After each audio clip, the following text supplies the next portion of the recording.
Joe Kent of Grassroot Institute. Aloha. Joe, aloha to you. How you? Good. Good morning. Good morning. Good morning. We have a lot to cover, and we will do so. Just want to get your take today, December 7th.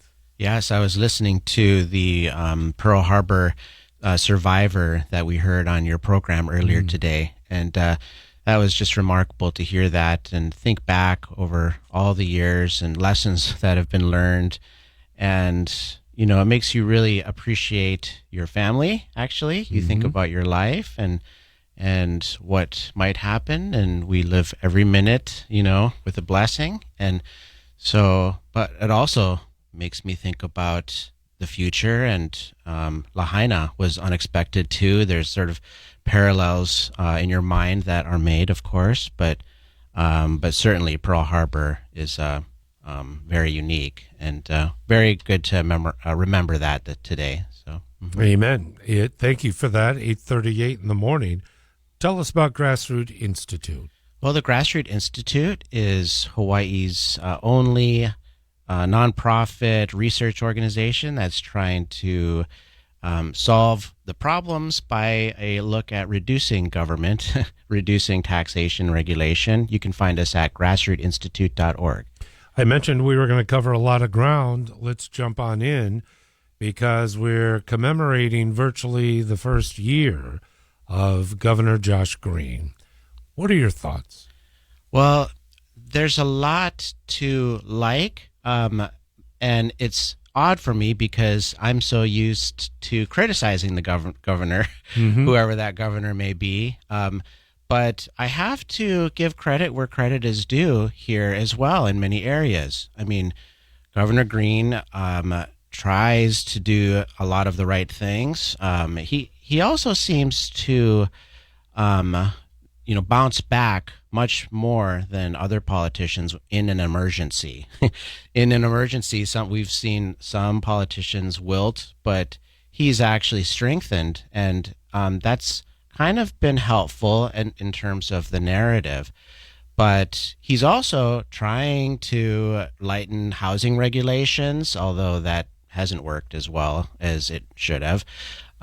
He has also passed some of Grassroots bills, the Interstate Medical Licensure Compact, which is allowing more doctors into the state, and he's passed some tax breaks and cut $1 billion from the budget. But there's an asterisk on that billion, though, by the way, because it's $1 billion of proposed spending increases, and so it's not really $1 billion of cuts.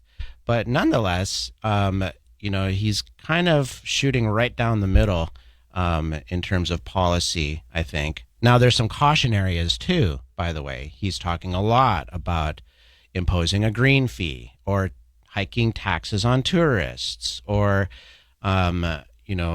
banning short-term vacation rentals and so on. He's talking a lot about emergency powers, and he grew up in the school of emergency powers during the COVID years as, lieutenant governor, and now he's kind of taken that policy and run with it with a homeless emergency and a housing emergency.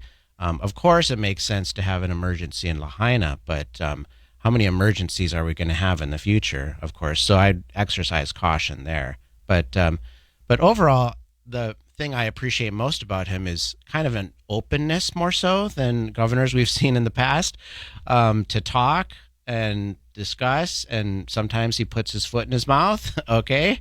But at least he's talking, and at least he's trying something. So I'd rather they try something than nothing. That's interesting. Try something other than nothing, but trying that something can have grave consequence. And by that, let's talk financially. This state was swimming with an over $3 billion surplus. And with projects that were supported by Governor Green and taken up in our legislature with the vast, vast majority Democrat Party, we're now staring in the barrel of not only a diminishment, but now a justification, as you said, for additional taxation, $3+ billion. And we're looking around at the highest cost of living in this country, I have not heard one word out of this administration to curb, to mitigate, to bring relief to the everyday taxpaying citizen of this state. If you're DHHL, great. If you're the stadium, fine. But for the rest of us, and I'm not going to say Festivus is for the rest of us, I find it just, it's the most basic, fundamental aspect, what a governor controls along with a ledge, and it's finance. And our community is in pain. So we got a sneak peek at those finances this week. Okay. It's every year around this time, lawmakers write their Christmas wish lists to the bond holders and bond the banks basically, and we try to get a big loan. I don't know why it is at the end of the year we always try to get a big loan. This year we're trying to get $750 million, but the interesting thing is when they ask for the loan, they have to disclose their finances. And they disclose a lot more information to the banks than they us. Typically do to Oh, us. sure. And so we got a hold of some of those loan disclosures, and what we see is the budget. And the budget shows $3 billion that went poof this year in the surplus. We were supposed to originally, by the end of the year, have $3 billion sitting in the tank. But when we look, there's only $600 million projected to be in there. And next year, that's dwindling down to $300 million. Right. So where did the money go? Well, most of it went poof because of our vanishing economy. The economy tanked, or not totally tanked, but it's been sluggish, much more sluggish than anyone thought. I mean, at the beginning of the year, they thought we were going to have, 5%, 6% increases in revenue. And now it's only inching along at 1%. Last year it actually went down by 1%. And so we're flat. Our economy is just weak.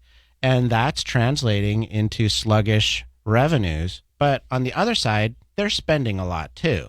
And those spending increases, of course, much of it goes to public salaries and benefits, about $300 million a year now going to that, extra, I mean. And then, and also Lahaina too, which is around $150 million or so going to wildfire mitigation.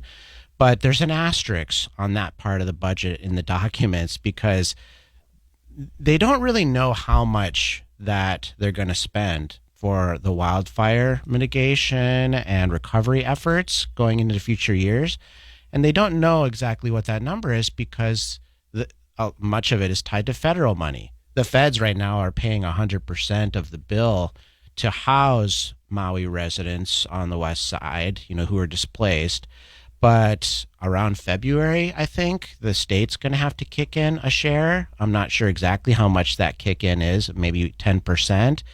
And are the feds going to continue giving money, and how much money, and what about improving? Like, we need to build things in Lahaina to rebuild the town, and are the feds going to chip in on that? And so the governor has put in around $100 million to $200 million as a buffer in the budget because we don't really know how much it's going to be, but it could be $1 billion too. I mean, you never know. Plus, you've got the Lahaina wildfire lawsuit fund and different ideas like that. Now there's 2 ideas for lawsuit funds, by the way.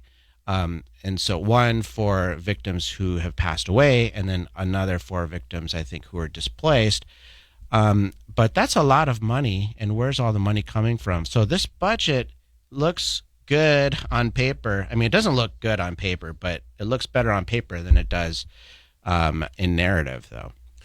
So just a couple of things on a sidebar is that you mentioned before about the feds and FEMA and their dedication. It's not an infinite presence. And you're right. I mean, trying to project what that estimated cost would be. But you know it and I know it. The regulations that are put forth are damaging. They're barricades in many ways, unfathomably inexplicable. You have the land, you have vendors, they're prepared to put housing up months ago. Oh, yes. And still resistance, whether it's the county council, whether it's the state, whichever department. So the frustration level is still gets back to leadership. It's not just the counting of the coin, it's action. I mean, we can all be treated to Maui Strong, and I get it, and we're all in, but that doesn't in any way anesthetize the pain of inaction and decisiveness. And your take, I mean, are we going to be able to navigate this stuff? The money is there, actually, from the private sector. The problem isn't money. There's so much money. Exactly. The private sector, nonprofits, government, there is so much money out there, and all anyone wants to do is build housing. Only one problem. We happen to live in the state that has the most housing regulations. And so, I mean, I've talked to, folks, nonprofits or businesses who are like, we'll put up money to build housing there if you can just give us some regulatory certainty that all of this money that we're putting up isn't just going to vanish and the project doesn't get built because of too much regulations, because we can't deal with our own issues. And so I think the state is kicking this problem to the county. The county could very much lift its regulations. Just look like what it was done on Kauai in the 90s. They lifted their regulations for permitting, so you could whip through the permitting department. You could actually build without needing a permit there after Hurricane Iniki, and 2,000 homes were built. Well, what if we did that today?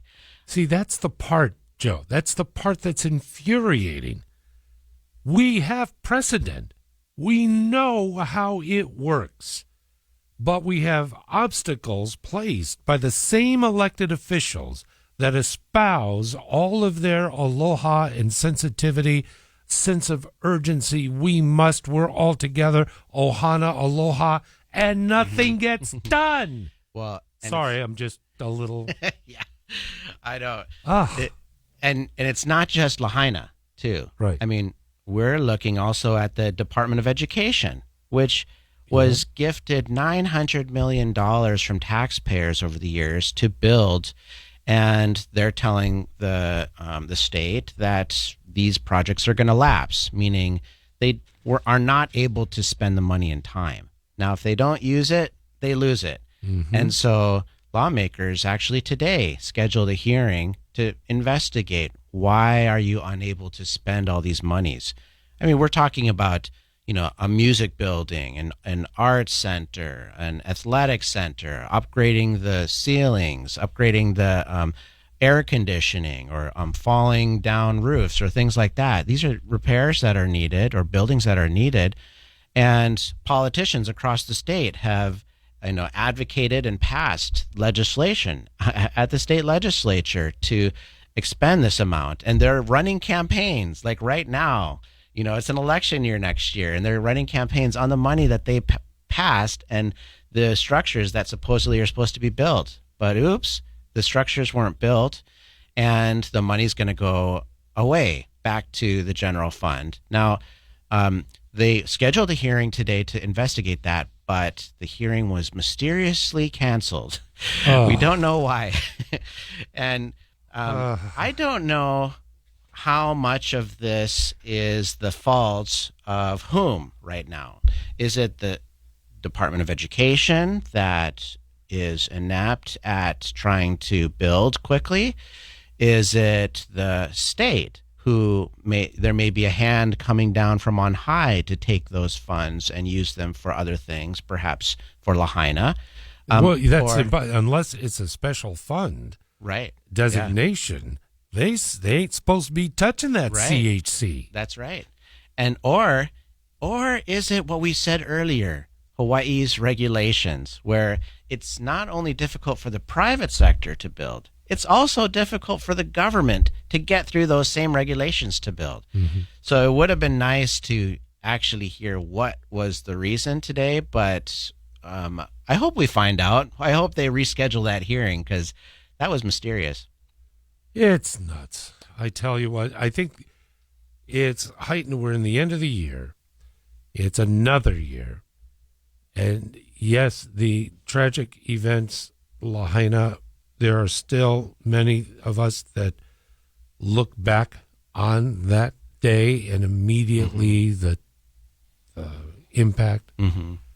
But it's just like talking about the stadium project. Mm-hmm. Mm-hmm. You know, it's such a screwed up enterprise, and mediocrity is the level of success. Yeah. The shuttering, for no apparent reason, or at least with warning, shut it down 3 years ago, laying vacant. Now we've had 3 years to get our act together, and now we're just saying, you know what? It's going to take another year just to figure out how to tear it down. Yeah. And then it's going to take till 2028, sure, that it will be available for foot. And now for the entertainment district and all the other stuff, decades. Mm-hmm. And we're all just sitting there, but the 400 million or so is laying over there. That's doing right. what? That's right. And it just all sounds so familiar, Oh, doesn't it? It's Son of Rail. Yeah, that's right. That's right. And, you know, it used to be $1 billion. They knocked it down to 400 million. And yes, that was supposed to quicken the pace of all this, but that money's going to lapse too, you know, and when money lapses, they have to reappropriate it. So we may see another bill at the state legislature to, you know, build the stadium project, but it's not really certain that it's going to be built anymore. I think there's doubt being cast on this project. People don't like the lessons that we learn from rail may be applied to the stadium, and I'm not so certain that the money's going to be built anyways. We've got needs. They're already taking money from the Department of Education to redirect perhaps to Lahaina. And if they need more money, it's just such an easy pot of money to grab from to take that too. And not to mention we have Ching Field, which, you know, is not an ideal place, but nonetheless it exists. So I'm not certain that this Aloha Stadium is going to be built at all. I'll tell you what, if it isn't, then the University of Hawaii sports program disappears. Football is the main driver of all finances on that UH campus, save perhaps for volleyball. Every Title IX sport, every sport that is competed, and opportunities for scholarships and education rides will go away. There's no way that Timmy Chang and the UH can ever recruit to bring in quality players to remain in Division I football. Not only do they diminish the numbers from 35 to 25,000 seats, they have specced out bleacher seating. It's like, why don't we go out and get a brand new car, but we're going to put bench seats in the front just like we had them in 1968. Yeah. And that's the mediocrity. It's just frustrating that the narrowness of sight coupled with the acceptance of below average for $1 billion. And we do see that the spending is going down in the budget. It's actually kind of funny. Right now, we see $11 billion supposedly being spent by the end of this year. But that's going to go down by 20% over the next 5 years. Well, wait a second. Is that just wishful thinking or what? I get back to what you reported on about $750 million. Why? What? Well, and remember, interest rates are high right now. Oh. And so if the state is taking on debt, they've got to be taking that debt on with the highest interest rates since 2001. Yep. And every interest rate, debt service dollar, that's dollars, taxpayer dollars, not going to bridges and buildings or anything. It's just going to the bank. And so it's not, I don't know if it's really a smart idea to take out a huge ton of debt right now. Even home buyers don't want to take debt out. So why does the government want to? Well, because they're just emulating what's happening in D.C. under this administration. It's the same principle, because we have a GDP to debt ratio which is over 120+%. That's insane. Yeah. We are spending more than we're even close to taking in, and there are still additional $100 million plus bills before Congress for Ukraine aid and et cetera, tied to the GOP for immigration, which you've probably seen the border in Arizona. Dude, this is why I drink in the morning, is when we start. Anyway, we have a few moments. I'll turn it over to you. Whatever you'd like to leave us with for today. Well, take a big breath and breathe easy. We do have one thing going for us: is we live in Hawaii. The sunshine is nice. The weather's nice, and it's the healthiest state in the world, in the nation. But we do have to look at the costs, though. I was at the university saying, how many of you students are planning on staying in Hawaii after you're done graduating?